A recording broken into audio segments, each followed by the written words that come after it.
జ్యోతిష శాస్త్రం ప్రకారం ఈ డిసెంబర్ 31వ తేదీ మంగళవారం రోజున తులారాశి వారు ఎటువంటి శుభ అశుభ ఫలితాలను పొందుతారో తెలుసుకోవాలంటే ఈ వీడియోని స్కిప్ చేయకుండా పూర్తిగా చూడండి. అలాగే తప్పకుండా మా ఛానల్ని సబ్స్క్రైబ్ చేసుకోండి. ఈ డిసెంబర్ 31వ తేదీ మంగళవారం రోజు తులారాశి వారు ధర్మంగా ఉండడానికి శతవిధాలుగా ప్రయత్నం చేస్తారు.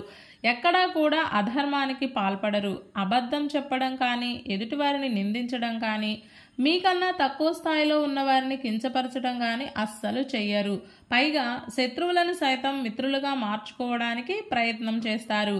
ఈరోజు మీరు పక్క వాళ్లకు నీతి వాక్యాలు చెబుతారు. ఎదుటివారు మిమ్మల్ని వేలెత్తి చూపకుండా మీరు కూడా ధర్మాన్ని అనుసరిస్తూ పనులు చేస్తారు. ఇలా చేయడం తప్పు. ఈ విధంగా చేస్తే పాపం తగులుతుంది. ఇలా ప్రవర్తిస్తే పెద్దవాళ్ల మనసు నొచ్చుకుంటుంది అంటూ మీ శ్రేయోభిలాషులకు నీతి మాటలు చెబుతారు. ఆధ్యాత్మిక చింతన కలిగి ఉంటారు. సామాజిక కార్యక్రమాల్లో పాలు పంచుకుంటారు. పేదవారికి అన్నదానం చేయడానికి మీ వంతు ప్రయత్నం చేస్తారు. అన్నదాన కార్యక్రమాల్లో పాల్గొంటారు. అలాగే విహారయాత్రలకు, వినోదయాత్రలకు రూపకల్పనలు చేస్తారు. టూర్స్ కోసం ప్లాన్స్ అనేవి చేసే అవకాశం ఉంది. బంధుమిత్రులతో కలిసి ఆనందంగా కాలక్షేపం చేస్తారు. సినిమాలకు, షికార్లకు వెళ్తారు. మంచి భోజనాన్ని ఆహారంగా స్వీకరిస్తారు. మనసు ప్రశాంతంగా ఉంటుంది. నూతన వ్యాపారాలు చేస్తున్న వారికి అనుభవకరమైన కొన్ని సంఘటనలు చోటు చేసుకుంటాయి. ఉద్యోగ స్థానంలో ఒత్తిడి లేకుండా పనులు పూర్తవుతాయి.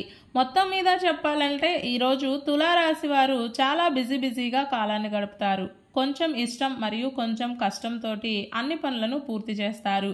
ఏది ఏమైనా ఎలాంటి ఇబ్బందులు లేకుండా టైం టు టైం అన్ని పనులు పూర్తవుతాయి. ఈ మంగళవారం రోజు తులారాశి వారు బూడిద రంగు దుస్తులను ధరించకండి. దక్షిణామూర్తి స్తోత్రాన్ని పారాయణం చేయండి.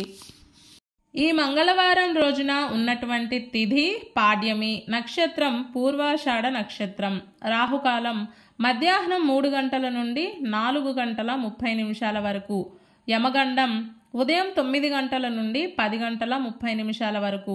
అలాగే ఈ రోజు యొక్క శుభ సమయాలు మధ్యాహ్నం 12 గంటల 50 నిమిషాల నుండి 1 గంట 35 నిమిషాల వరకు. ఈ రోజు యొక్క పంచాంగం ప్రకారం రోజువారీ సాధారణ పనులకు మాత్రమే కాలం అనుకూలంగా ఉంది. ఈ రోజంతా శుభప్రదంగా సాగడానికి, అన్ని పనులు సక్రమంగా పూర్తి కావడానికి, అలాగే విజయం పొందడానికి ఉదయం స్నానం ఆచరించిన తరువాత తులసి కోటలో ఉండే మట్టిని ముఖం మీద తిలకంగా ధరించి దినచర్యను ప్రారంభం చేస్తే తప్పకుండా శుభం కలుగుతుంది. ఈ మంగళవారం రోజు నుండి పుష్యమాసం ప్రారంభమవుతుంది. ఈ పుష్యమాసానికి అధిష్టాన దేవతలు లక్ష్మీనారాయణులు కాబట్టి ఈ మాసమంతా మనం లక్ష్మీనారాయణులను పూజించాలి. అలాగే ఈ మాసంలో బంగారం దానంగా ఇవ్వాలి. శక్తి లేని వారు వారికి తోచిన విధంగా ఏదో ఒకటి ఎంతో కొంత దానం ఇవ్వచ్చు. ఈ పుష్యమాసంలో శని ఆరాధన చేస్తే సత్వరమైన ఫలితాలు ఉంటాయి. జాతకులకు ఏలినాటి శని, అష్టమ శని, అర్ధాష్టమ శని దోషాలు ఉన్నట్లయితే ఈ మాసం శని ఆరాధన చేసి కష్టాల నుండి బయటపడే ప్రయత్నం చేయండి. అలాగే ఈ మాసంలో చేసే శివారాధన మరియు అమ్మవారి యొక్క ఆరాధన కూడా చక్కటి శుభ ఫలితాలను అందిస్తుంది. ఈ మంగళవారం రోజు ప్రత్యేకంగా సూర్యుడి యొక్క ఆరాధన చేయడం వలన సూర్యలోక ప్రాప్తి కలుగుతుంది. అలాగే అనారోగ్య సమస్యల నుండి విముక్తి కూడా కలుగుతుంది.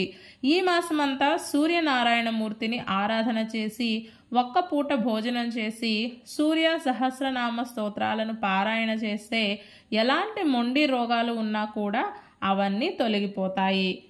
ఈ మంగళవారం రోజు మనమంతా ఓం మహాలక్ష్మియై నమః అనే మంత్రాన్ని పదే పదే జపిస్తూ ఉండాలి. ఇలాంటి సమాచారం ప్రతిరోజు మీకు అందాలంటే వెంటనే మా ఛానల్ని సబ్స్క్రైబ్ చేయండి.